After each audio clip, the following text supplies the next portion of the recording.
한미 정상의 통화 내용이 유출된 사건을 두고 정치권의 파장이 계속 커지고 있습니다. 더불어민주당은 자유한국당 강효상 의원에게 외교상 기밀 누설죄를 적용해 책임을 엄중하게 물어야 한다며 강 의원을 검찰에 고발했습니다. 국회의원 면책특권 대상도 아니라는 입장입니다. 또 외교부는 강 의원에게 외교기밀을 누설한 의혹을 받고 있는 K씨 말고 주미 한국대사관에서 일하는 다른 외교관 2명에 대해서도 징계를 검토하고 있는 걸로 전해졌습니다. 다음 주 소환되는 K씨에 대해선 형사상 고발 조치를 검토하고 있습니다. 먼저 신진 기자가 보도합니다. 외교부는 워싱턴 내 주미 한국대사관에서 벌어진 외교상 기밀 누설 의혹에 대한 추가 조사를 벌이고 있습니다. 그 결과 자유한국당 강효상 의원에게 한미 정상 간 전화통화 내용을 누설한 의혹을 받고 있는 K씨 말고도 다른 외교관 2명에 대한 징계를 검토 중인 것으로 전해졌습니다. 두 사람은 3급 비밀로 분류되는 정상 간 전화통화 내용을 열람할 권한이 없는데도 이를 복사해 무단 열람한 부분이 문제가 됐습니다. 다만 두 사람은 K씨와 달리 이를 외부에 누설하지는 않은 것으로 조사됐습니다. 외교부는 다음 주 국내로 송환되는 K씨 등을 신속하고 엄중하게 문책한다는 방침입니다. 국가 기밀을 다루는 고위 공직자로서 있을 수 없는 기강행위와 범법 행위가 적발되었습니다. 국민 여러분들의 기대를 저버린 부끄러운 사건입니다. K씨에 대해선 형사상 고발 조치를, 한국당 강효상 의원에 대해선 법적 대응도 검토 중인 것으로 알려졌습니다. JTBC 신진입니다. 자유한국당 강효상 의원은 국민의 알 권리를 주장하고 있지만 이 강 의원에 대한 비판의 목소리는 커지고 있습니다. 오늘은 이명박 정부 때 청와대에서 일했던 천영우 전 외교안보수석이 나서 국익을 해치는 범죄 행위라고 비판했습니다. 임소라 기자의 보도입니다. 정치적으로 유리한 것이라도 외교 기밀을 폭로하는 건 국익을 해치는 범죄 행위이다. 천영우 전 외교안보 수석은 페이스북 글에서 이처럼 한미 정상 간 대화를 유출한 건 범죄라고 정의 내렸습니다. 한국당에도 강 의원을 두둔해선 안 된다고 경고했습니다. 책임 있는 정당이라면 강 의원의 출당을 선택해야 한다고도 했습니다. 어제 한국당 소속 윤상현 외교통일위원장이 국익을 해치는 무책임한 행동이라고 비난한 데 이어 보수 진영에서도 비판이 쏟아지고 있는 겁니다. 오신환 바른미래당 원내대표도 가세했습니다. 국가안보에 직결되는 사안으로 이것을 외부에 유출한다는 것은 사실상 간첩 행위와 다를 바 없는 것입니다.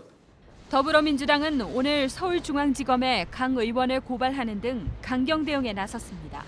통화 유출을 넘어서 국익을 유출하는 문제이기 때문에 당으로서는 취할 수 있는 모든 조처를 적극적으로 취할 생각입니다.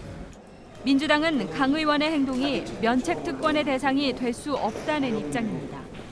그러나 한국당은 김현아 원내대변인의 논평을 통해 강 의원이 공개한 건 기밀이 아니라고 반박했습니다. JTBC 임소라입니다. 지금 자유한국당 내에서는 정상 간의 전화 통화는 외교 기밀이 아니라는 목소리도 나오고 있습니다. 이 부분에 대해서는 취재기자와 좀 더 이야기를 나눠보도록 하겠습니다. 이서준 기자, 정상 간의 전화 통화 유출된 건 먼저 이번이 처음이 아닌 것 같습니다. 최순실 씨에게도 정상 간의 이 통화 내용이 유출된 적이 있었죠. 네, 맞습니다. 박근혜 전 대통령과 정호성 전 비서관의 이 공소장과 판결문을 보면은 이 범죄 일람표가 있습니다.